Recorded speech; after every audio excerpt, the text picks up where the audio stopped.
Welcome to welcome to the Burgundy and Gold Knuckleheads podcast. I'm the number one knucklehead.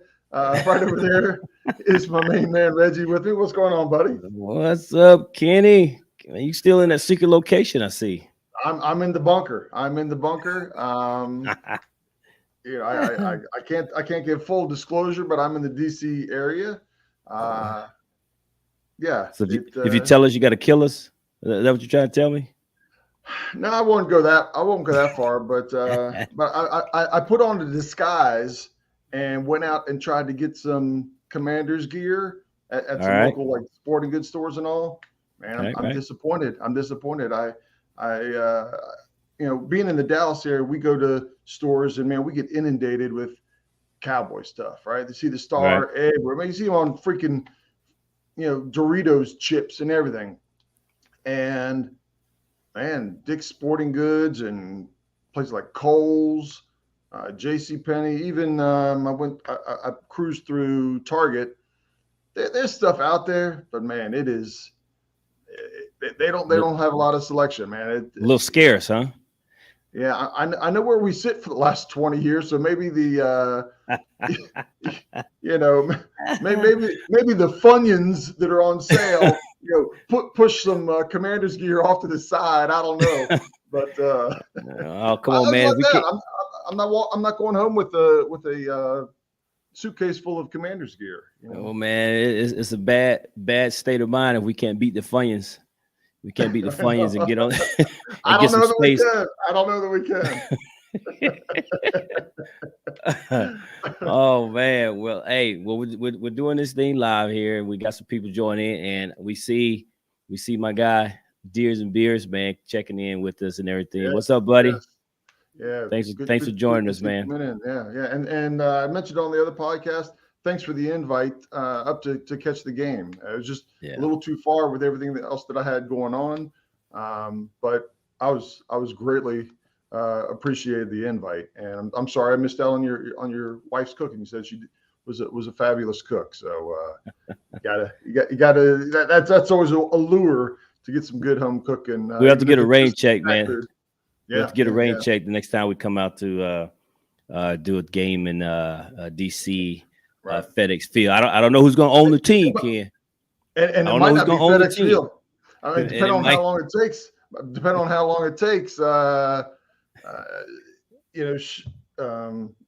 might be a different owner, and it might be a different stadium if we don't get out there. We had to get a new sponsor for our stadium, right?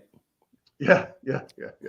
But yeah, it was. I mean, since we're rolling into it, since we did our last podcast after the win the other day, man, a lot of stuff is going down, right? Not related to the Vikings. We'll get to the Vikings here in a minute. That's right. But right off the bat, man, the breaking news is Snyder looking into selling a piece apart, kind of throwing it out there.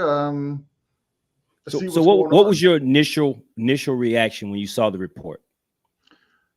This is the greatest Washington Redskins commander news since when they brought Joe Gibbs back after he went to retirement. And Gibbs came back, and man, we were all like, hell yeah, man. Hail. Yeah, all right, I'm not going to cuss. But we were like, hell yeah, Gibbs coming back, man.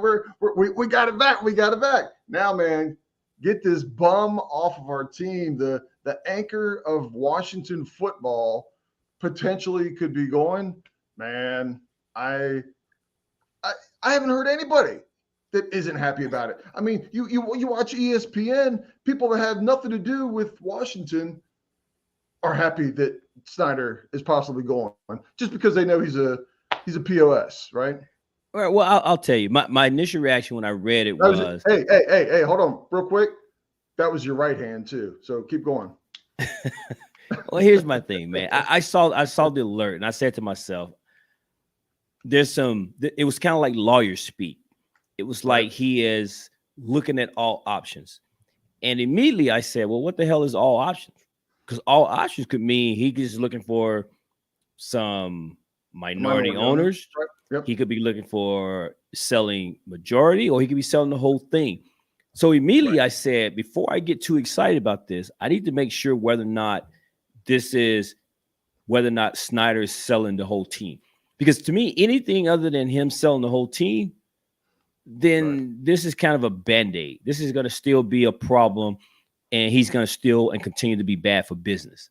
So unless and until I hear the words that he is interested in selling the entire team, or supposedly he has sold the team, then and only then. Now, since that report came out, Adam Schefter and those guys have said that supposedly this look into Snyder selling and everything is supposedly to sell the entire team. With that type of deal, I'm all for it. I'm with it. And it's funny because if you just see that report alone, you might say to yourself, he might be getting a piece, right? He's a lot of the political people in the DMV area have said that they're not giving him any money for the stadium. So if he takes on a partner of 20%, 30%, and all of a sudden he gets a chunk of money to help pay for the stadium, from a money flow perspective, that can help him, but he still is a majority owner, as you were stating. But you got to look behind the scenes and everything else that's been going on the last handful of days, right? So you have Dan Snyder coming out that he's looking at options of selling the team or piece of it, or however they announced it, right? Okay. Lo and behold, an hour later, federal prosecutors announce. Now, he knows this, right? This isn't news to him and his attorneys, right? Federal prosecutors announced that they're opening a criminal investigation, right? Yeah, I saw that. And immediately I'm like, come on, Dan. In financial improprieties, right? So let me pause there for a second. Two things you don't, as an owner in the NFL, all the other owners, they will put up with a lot, right? An owner in San Francisco does this, an owner in Chicago does that, or whatever. Two things you don't do. Number one of the two is you don't jack with other owners' money. Correct. Right. Correct. Don't steal from those guys. They might be crooks, but don't steal from them, right? Yeah. Let them be crooks to everybody else, because they got. Let's be real. They got a monopoly. They got a monopoly in the fall. To just rake in everybody's money. I'm trying to give them my money, but Snyder can't, because of the bad 23 years that he's owned the team. He can't get people to have more than one rack of Commanders gear. So you're saying the crooked owners, there's honor among thieves, right? You can steal from everybody else, just don't steal from us. Just like the mafia, right? You can shake anybody down that you want, but you don't shake ourselves down, right? Without within the family. So also, did you notice within the last 48 hours also, again, it's not a coincidence, Forbes came out and only talked about one team, I believe, that I heard. They announced that an estimated value of the Washington Commanders at $5.6 billion. And he bought the team for $800 million. Right. So, but no matter how much, he's making a boatload of money, right? For sure. For sure. Right. But do you think that maybe he reached out to somebody or having a conversation with somebody and said, hey, man, roll this out there, because things are going to be coming here? I think a little bit of, from my understanding, I guess when at the homecoming game, and my guy Deers and Beers can probably tell us that supposedly when they put Tanya Schneider up on the Jumbotron, she got booed. Supposedly she went to a charity event here recently for breast cancer awareness, and she got booed. And she's, for the most part, has kind of been in the background. It's always been Dan Snyder, and so he confirmed that. So it did happen. So, she's been in the background a lot of this with this, and now you have a situation where it's affecting her. So maybe she's also gotten into Dan's ear and said, you know what, man, this isn't worth it. I know you're kind of a stubborn guy. I know you want to go down fighting and not let these guys do this. But you know what? Let's just take our billions and let's just go. Right. You know, the fans are unhappy. You know, Peace obviously, and quiet with all your money into the sunset. Yeah, politicians, you know, in DC do not want to do business with us. And maybe she's also having these side conversation with Dan. And maybe this is part of what's pushing him toward that. But along with the investigations, I don't want to minimize the investigation, but I think the walls are starting to close in on Dan, and this is going to push him to, because I think right now he's on the clock, whether that's in the next few months, this past season, this is going to happen. And Robert Irsay coming out, speaking as an owner, saying it's time now. If he's saying that up front, you know there's other owners saying that behind. Oh, for sure. Behind the scenes, right? Sure. And I mean, you still got all the sexual allegations, so you know. Yeah, there's apparently 5 lawsuits. Right, 5 lawsuits. And Snyder has been, the story is not only his handling of it, but he was also part of it, right? Mm-hmm. So Tanya has to deal with that. She's like, hold on, we got past that, and now you got all this other stuff going. Even Tom Brady and Giselle, sometimes enough is enough, right? You got the great life, man. The best quarterback of all time, a supermodel, and if you push it too far, enough is enough, man. Enough's enough. Enough's enough. And she might be saying enough is enough. Yeah, and as Mr. Redskins just pointed out here, man, he says that they're very protective of Tanya, and Tanya, for all intents and purposes, has been very nice lady. I've never heard anything bad about her. Right. So she's getting straight bullets, right? She's collateral damage due to who she's married to, and he said that the boos for Tanya irked Daniel, and very much so. I mean, absolutely. I'm sure he's protective of his wife. I would be, and she's being booed for something that I've done, and people should be mad at me, kind of thing. But unfortunately, man, she's representing the team. She's the face of the team with him being suspended, so she's gonna get those strays. Look, I'm just playing ridiculous devil's advocate here, right? Washington keeps this winning streak going, goes to the playoff, and wins the Super Bowl, right? They're up there holding up the Super Bowl trophy. Everybody's going crazy cheering. They hand it to Dan Snyder. He would be booed. Right? Mercifully. Yeah, absolutely. Absolutely. Right? We won in spite of Dan Snyder. And I after 23 years, I can't believe that he doesn't realize that. He doesn't know where his pecking order is. He was loved at first because he was a fellow season ticket holder and a fan. Redskins fan. He was doing a lot of moves, as crazy as they were. He thought it was to win, right? His heart, I think, was in the right place when he was trying to get all these, borderline big time free agents. Oh yeah, he was trying to win. So and I get that. It didn't work, but it's just been continually. I can go on for 3 shows of all the mistakes that Snyder has made, but we won't do that. We've already took up enough time talking about Dan. But the seed has been planted. I think he's on the clock, and I think it's just a matter of time before we see some major things happen with Dan Snyder. So, moving on. The other great news that happened today. That'll be an early Christmas gift. I know it won't happen before Christmas, but I'll take that as a Christmas gift.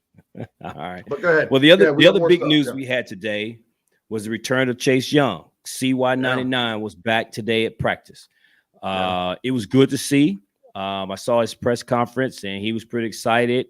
As he said, he was jumpy out there and was ready to go. I personally don't think he plays on Sunday. I think he'll be back at practice. He might get a few snaps, but I'd be surprised if he plays. I wouldn't be surprised if he plays a handful. It would sound like he's going to play 50% of the plays or anything like that. He might get a few situational. And to your point, he may not play at all. But I'd be surprised if he plays. But if he does, he does. No big deal. But at this point, he's on the clock from the perspective of he'll be at practice. He'll start getting in football shape. He'll be He'll be moving around. He'll be getting some bullets. He'll be in uniform. He'll be in pads. Getting back into football shape would be the whole point. And so if he doesn't play this week, I have no doubt, and I agree with my guy Redskins here, he will be playing Monday night against the Eagles for sure, whether he plays this week or not. Right. I suspect the Monday night game would be his debut. He may play a little bit this week, but either way, the fact that he was officially listed as a participant in practice, I think is a good sign for all of us fans, for him to be back out there. So good to see my man CY back out there. Yeah, absolutely. I think I would like to see him playing some, and not so much for his impact this week. It's a matter of, we talked about it like the first quarter with Taylor Heineke, of getting that game speed, right? You're in practice is one speed and you're going at it and you're going full tilt, but there's everything's a fraction quicker. The hands are quicker. The hits that you take are a little bit harder. Everything happens at a faster speed. And I would like to see him get, 10, 12 reps. And that's not a lot in a full defensive game, but get 10 or 12 reps to feel that speed and be ready for the Eagles. Yeah. Yeah. So that's good to have good. Me. Yeah. No, I'm with you, man. Good to have him back. I've said it before. My only concern about him coming back is whether or not it has any type of disruption to the chemistry that the defense have seemingly developed over the past few weeks. Right. Our last memory of Chase Young prior to getting injuries, he did a lot of freelancing. He did a lot of he was undisciplined in his rush lanes and allowed, because he was going after the big play instead of rushing. He was getting too far up the line here, and it allowed quarterbacks to just come through the gap where he just vacated. So I hope and pray that being out, watching film, watching what the guys are doing, sitting in meetings, and seeing that, Chase, if you just play within the system, you'll still be able to eat and get your plays and get your sacks and all that. But if you play within the system, the defense as a whole will be successful. So I hope that the time away showed him that, and he'll come back and play within our defense. But other than that, man, I'm excited to have the guy back. The guy's a talent. He's a playmaker. So he's more talented than any other defensive end that we have, right? But you just got to play the scheme. Don't overextend yourself and put yourself out of position because your athleticism. You can get up further the field than a lot of other people, but they'll use that to your disadvantage and count on you going up. They'll just run you. They'll let you go and keep on pushing you out of the play, right? Absolutely. If an offensive lineman knows you're going to do that, man, that's an easy day's worth. Yeah, they'll just carry you on upfield. Easy. Exactly. Easy play for linemen. While we're talking about defense, we got William Jackson, the first, second, third. He is no longer wearing burgundy and gold. And that's true, man. We won't touch too much on William Jackson. Yeah. It's interesting. I don't know that I ever thought that William Jackson was a problem in our defense, but you can't ignore the results. And the minute they benched him, or he got hurt and then he was benched, how much different our secondary looks. And I think our secondary playing better with Fuller on the outside and St. Juice on the outside, holding coverage a little bit better, allows our pass rush to get there, and vice versa. The pass rush getting there is allowing these guys to cover. And then bringing in Wild Goose, our secondary seemed to communicate better, and they played well off each other a hell of a lot better than when we had William Jackson. So you have to believe that William Jackson was part of the problem because, again, the proof is in the pudding. Yeah. They're not giving up the big plays. You don't see a lot of the misassignments, guys running wide open down the field. And listening to John Keim talk about it on his podcast, William Jackson had a big problem with that, man. And I know a lot of the folks on Twitter has come down on the staff about their miscalculation, the big swing and miss by signing him as a free agent. I get it, man. At this point, I'm just glad that they recognized the problem and moved on from it, instead of put this guy back out there and just blowing coverage on the defense. I agree. A couple things on that is, we talked about it some. I think you and I were a little bit critical with the staff saying that he's a cover guy, and we were playing a lot of zone. but I think across the board, all teams play. They may play a little bit more zone or a little bit more man coverage, but they're all playing all of it, right? Correct. And we have brought in other people from other systems, right? Whether it's college, whether it's from other teams, they seem to not have this problem. So we have a history. We have a history of doing that, right? Well, I think if he only has, the problem I have is if he is only a cover corner, period, then we shouldn't have gotten him to begin with, unless that's all we're going to play, right? If we know we're going to be playing zone and he's not a good zone person, we should have never brought him in. But you expect people.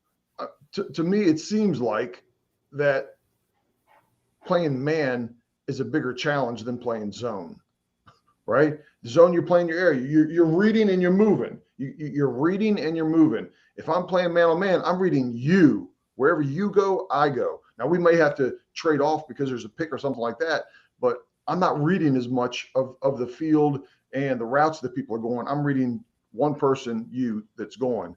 And I don't know. But the good side at this point is we only getting a 6th and a 7th round pick, somewhere in 2025, 2035. Yeah, something like that. But on the other side is salary cap relief. Yeah, it's salary cap relief. I think the biggest move here with William Jackson was salary cap relief. I know the picks are in 2025. I think they were just trying to get out of his contract and his salary cap. It sucks that they're gonna still have to absorb $9 million in dead money, but this was a salary cap move, in my opinion. It had everything, just who could take it so we can get at the money off of our books. 2025, 26, 27. I don't think they cared. They just need to move the money. Yeah, which could be a good thing, because that could be a good thing for Payne or Sweat or whomever it is. But I think it's a good Cam Curl. I think this is a big move to free up some money.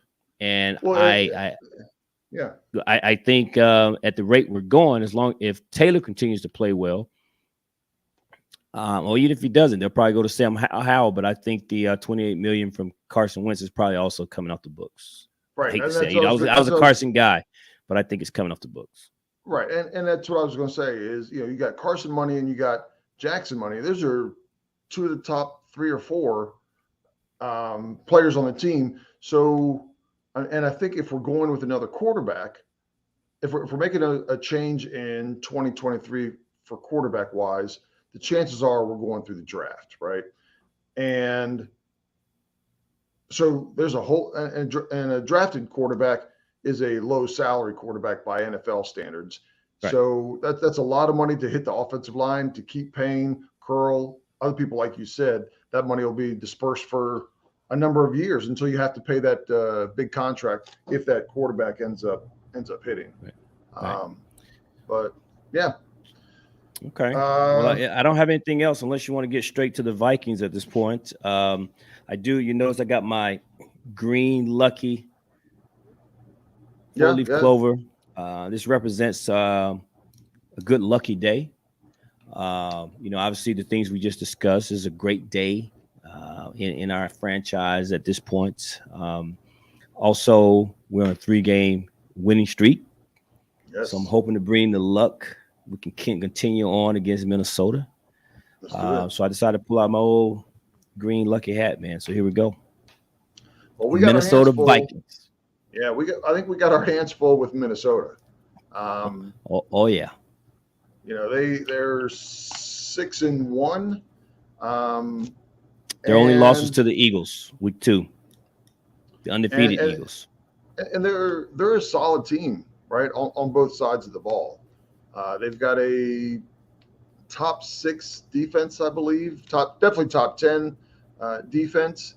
And again, when you're a balanced team on both sides, depending on the game, one team can rise a little bit if the other team is faltering a little bit, and that's exactly what they've been doing this year is carrying each other. Well, on their numbers here, you mentioned the top defense. Well, they're tough against the rush. They're number 6 in the league against the rush, but they are number 26 in the league against the pass. Okay. Can we feast? Can we feast on the defense against the pass, Ken? Let's hope. I don't. You know what? I don't even need to feast. Let's just eat a good full meal. Or Scott Turner going to hold us back against the 26th ranked defense the way he did last week against the Colts team. Yeah. We saw Scott was very, very conservative in that game until we got behind. We get behind. Seemed like he opened the playbook up. The offense starts moving the ball. We start getting the ball into our playmaker hand. But prior to that, it looked like I was calling plays out there. That's you know what? That's an insult to me because I wouldn't call plays like that. I would have to be a little bit more balanced than that. So I'm not going to insult myself like that. Yeah, I think I've seen you play Madden before. You're kind of you're going deep, man. You're going deep. Go long. Hey, that's a shout out to Anthony, right? our buddy Anthony at the bar. He wants every third play to go deep. Yeah, just go long. But no, man, they are good against the run. So I think it'd probably be a little bit tough for us to run the ball this week. But they are vulnerable in the passing game. Right. And let's say that hopefully Scott doesn't get out there and just decide to pass for 40 times because we've seen how that works out, and that's not a good recipe for Taylor Heineke to pass the ball 40 times. So, well, but I agree and disagree. Yes, I don't want the game to be in Heineke's hands, but we know our receivers have been solid up to this point, and I think this is a game where our running backs can be used even in the dink and dunk, right? If I'm throwing a little pass out to the flat or a 3 or 4 yard little pass, it's almost a long run when you do that, and it gets the defense and linebackers moving. So to me, when you're doing that with the running backs, it's an extension of the running game. Now, if you're, again, I'm talking about the dinking and dunking, but if that's how they're doing it to keep the defense moving, from sideline to sideline, I've got less problems with him throwing the ball 35 plus times. I don't want to hit 50, but if this ends up being his high game for passing because of those types of plays, design plays, it's not his third or fourth check down to him. I want a little design play like that. I've got less problems with it. Okay, that's fair. Maybe we see more J.D. McKissick this game. Maybe. Right. I don't know. You never know what's going to happen with that. But I would like to see Scott be a little more creative in the play calling on this game. Right. Don't try to get too cute. But we do know with coming back to FedEx Field on Sunday for this game is a former offensive coordinator in Kevin O'Connell. And, of course, the return of one Kirk Cousins. Right. How do you think the fans are going to react when he runs out onto the field or comes on the field? Man. Kirk's going to get booed. Okay, I'm just going to tell you right now. I'm not at the game, but I can tell you, tell you, Kirk's going to get booed. Mr. Redskin, are you going to be at the game? Are you going to be at the game? If you are, you're booing. I need to know: are you going to be leading the boos? Because I think the fans are going to boo Kirk Cousins. And if I was at the game, get some playing also. If I was at the game, I'd boo him. See? Yeah, he said boo. Yeah. Well, I'm not saying not to boo him, right? I'm going to boo him also, man. If I was there, I would boo him. Look. I don't care what player you are. John Riggins puts on a Minnesota Vikings uniform. I'm booing him. No, you're not. Stop, man. Yes, they didn't. They didn't boo. Well, it was COVID, but they wouldn't have booed Ryan Kerrigan, some of these guys. But Kirk's getting the boos. He is definitely getting the boos on Sunday, bro. I can guarantee it. I agree, man. He left here and tried to talk some noise and all that. I'm not trying to stick up for Kirk, man. I don't know. You might be a Kirk guy. I don't know. You're right. I might be, but I'm not. I was okay with him, but it was he Kirk played us, man. the Commanders played Kirk played Kurt, us. and then Kurt flipped it on us and played us. Right? He got the last laugh. That's for sure. He got the last laugh. He did. Right. To his. But what's interesting though is Ron mentioned it in his press conference that they talked about Kirk coming back to FedEx Field and play his former team, and there's only 3 players on the current team that was in Washington during Kirk's time. Right. So for the most part, Kirk's just another guy in terms of the majority of the players on the team. So there's no real connection there from the team. The fans, they didn't forget. He would get all this. Yeah, I mean, if you throw in Dan Snyder, that's 4 people, right? all the front office and all the coaching staff is all different. Yeah. You know, it is just a few players and Snyder and but yeah. This is also the salute to service, which is going to be the blackout game. This will be I think the first time we saw the black uniforms was the game against Dallas, which we were there. Right. And but this will be the first time they're debuting the black uniforms at home, which is the salute to service game. And they've called for a blackout. I'm very curious to see how that's going to be on the television and in the stands, because will the fans really come out and support it? And apparently there's been this push, at least on social media, for a lot of people to wear black, whether it's jerseys, shirts, whatever. Just get on board with the wearing something black to kind of help with the blackout. That's going to be kind of cool. So I'm looking forward to seeing that on the television as well. If it was any other team, you might expect that. If it was any other team, there would be black T-shirts, black Commanders T-shirts sitting on every chair, at least in the lower level. But it's not happening in Washington, right? I'm going to tell you right now. Here's my prediction. You'll see more purple than you see black. So you're saying they're not going to give out the black T-shirts? No. Look. No. If Dan can charge people for parking at training camp, he's not about to give out. No, he's not about to give out free T-shirts, bro. We're talking about the worst owner, not in the NFL, in all of sports of a major franchise. But to your point, that's a great idea if they had given out black T-shirts. Yeah. I mean, they produce. They run them off of. They did seat cushions, right? My guy, Mr. Redskin here, wanted to get. He was auctioning them off, which was cool, and we appreciated that. And so, if they could give out seat cushions, they certainly can give out T-shirts to make sure that we complete the blackout. Man, come on, Jason. Look, you can't. He's tight on money, man. He's tight on money. He needs investors. He reached out to Bank of America. I guess he can't get a loan. I guess not. He can't get some T-shirts made, but at any rate, man. So it should be a great game. Here we are. I'm looking at some of the stats really quick here. We talked about Minnesota being 26 in the pass defense. Yep. Washington is ranked 11th in passing. So their defense is going up against essentially a top 10 passing offense. In terms of the rush, they're 6th. We're not very good with the rush. We're 21st in the league rushing. So, maybe this be B-Rob's breakthrough game. I don't know.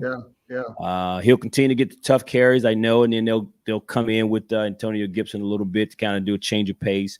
I think by B-Rob getting the heavy carries, the short yardage, the tough yardages, I think that keeps Antonio Gibson fresh. So hopefully we see a little bit of that spryness that we saw against the Colts, where he can still fresh, can get to the outside and kind of get some long games. Yeah. So he can get some tough and some important gains against Minnesota Vikings. Yeah. Will Norwell get in anybody's way this game? I mean, even that dude has lead in his feet. I'm sorry, and I said it last time. He should not be on the field. No. Listen, like I guarantee Eric Flowers can come off the couch and give us more than what Andrew Norwell's given us in the left guard spot. Yeah. I'm just willing to say that. I don't disagree. And again, my biggest issue with Norwell and the way he's playing is that we don't have anybody on the team that can take it from the starting job. That's even worse. That's even worse, Reg. Well, maybe they're hurt, man. I don't know. Look, I don't know. look, But look. Andrew Noel on the we get Big James. We get Big James from the bar out there, and he's going to do just as good as Norwell. Right? It's the big body. Fair enough, man. Anyway, but again, talking about Minnesota, 6-1. But yeah, they're only tough. We do need to have, we don't have to have a breakout. Kenny, you froze, brother. You froze. It looked like you saw a ghost. You're freezing live. You're freezing live. Technical difficulties here. No, I got you. You're back. Yeah, you were back too, man. Were you? You there? All right. I can hear you. But anyway, let me keep going here. Can you hear me? Ooh, man. You there? Give me a thumbs up.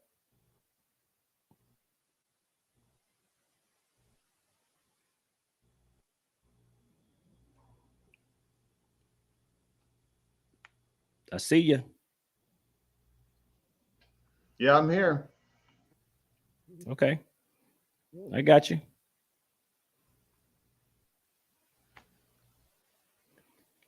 So what I was getting at was Minnesota 6-1 on a 5-game win streak. And their only loss came to Philadelphia. And their key wins came against the Dolphins, the Cardinals, the Saints, and maybe you can call Green Bay. I mean, Green Bay's not looked good this entire season. Right. So I don't know if you call that a quality win, but certainly beating the Cardinals. The Cardinals haven't looked great in terms of their record, but they're a really good team. So between Arizona, Minnesota, the Saints, those are their big wins. The other wins they've had against like Chicago and some lesser teams, but this is going to be a task that this is not going to be an easy game. Not going to be an easy game by any means, in my opinion. And so with that, man, unless you got more that you want to talk about Minnesota specifically, I think it's probably time to give our confidence number. Well, before we get to the confidence number, the only thing I want to say for our defense is we talked about Kirk Cousins, but the weapons that Kirk Cousins has to use, he's got some weapons, right? I think we've talked before about some keys to winning. And it was, we got to stop this running back. We got to not let this wide receiver beat us. But, Davin Cook run the ball. And then Justin Jefferson and Adam Thielen, those are 3 weapons, right? Those are 3. I'll take any of them in burgundy and gold right now. Correct. So yeah, it's going to take from a defensive perspective, it's going to take a full effort. It's everybody has to play a very, very solid game to pull out this win. I'm not too worried about our defense against the running back. I mean, he may have a good game, but that's not where I'm going into the game concerned. I'm more concerned about whether or not we can see we can make Kirk look like the Kirk that was in burgundy and gold while wearing the purple. So can we get him to create some turnovers? Can we get him to make some bad decisions? And not allow Justin Jefferson to really get off here, because the combination can hurt you.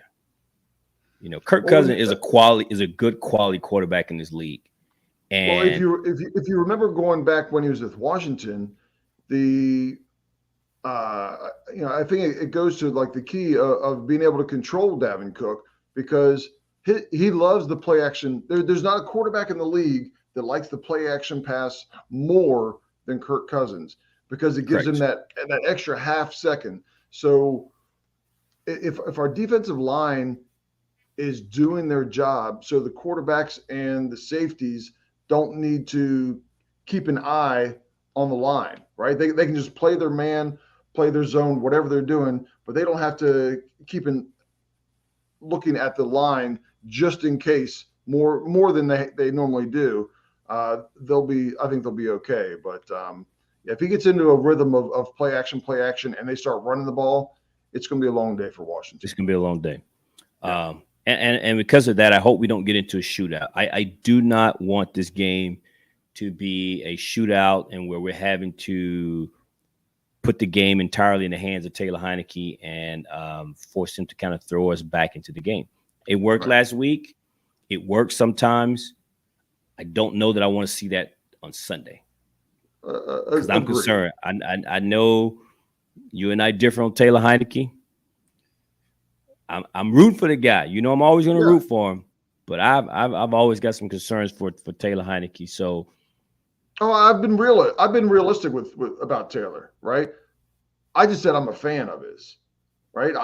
If he's sitting on the, you're a big fan. But if he even as a backup quarterback of his, if we have a quarterback that's better than him, hey, sit on the side, right? But when he comes in, I'm a fan of his. I'm a fan of his style. Clearly, the entire team is a fan of him because he brings another energy level, and that's what I really appreciate about it.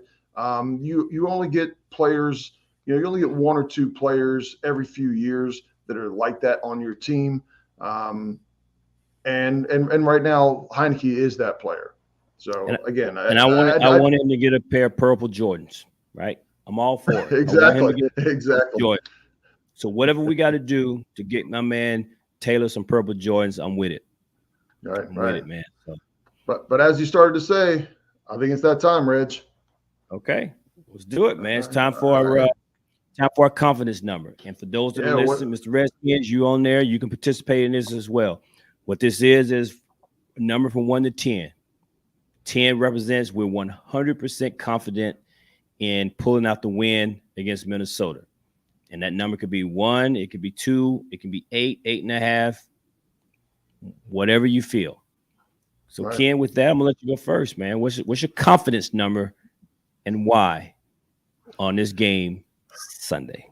Yeah, and I think for those that aren't listening or haven't heard this before, 5 is the waffling number, right? Anything above 5, you feel like you're going to win. You might squeak it out. Anything below 5, you're like, we're not going to get it.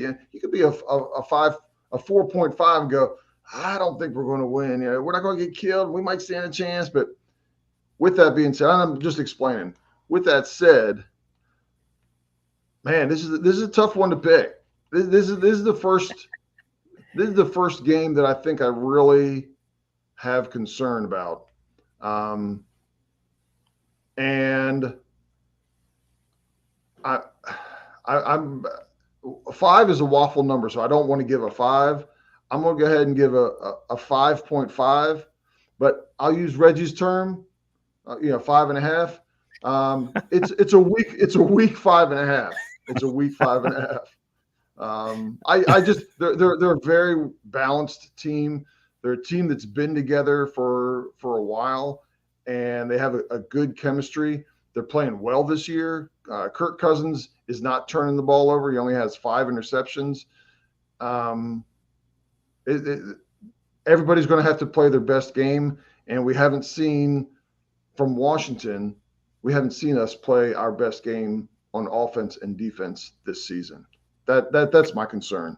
I think we can pull it out, but yeah. As a matter of fact, I want to back it down. I'm a 5.1. I'm just squeezing. You got me, Reg? All right. Yeah, I got you. You're coming in and out, but I got you. All right. Well, okay. Just in case everybody didn't hear it, was cutting in out there. I gave it a 5.1 because of my concerns of us playing solid game throughout the entire game on offense and defense. I don't know if you caught all that. Yeah. I know I'm having this bunker is having some communications problems here. All right, we got you. So before I give you mine, Mr. Redskin says that he's going to give it a 7.5. Man, that's pretty good. He feels pretty good. He says he likes Heineke's chances against the Vikings pass defense. Okay. And he says the O-line has to be on their game, and our defense is gelling right now. So he feels pretty good, man. So he's going to be in the stands booing Kirk, right. But he's going to be cheering on our offense and our team here, and he says that it's a 7.5. So there you go, man. That's what he got. There you go. Hey, you got what you got, man. Yeah, appreciate your feedback on that, man. We're in week 8. And I can't tell you the last time I picked a number like this. Yeah. My number is a 4.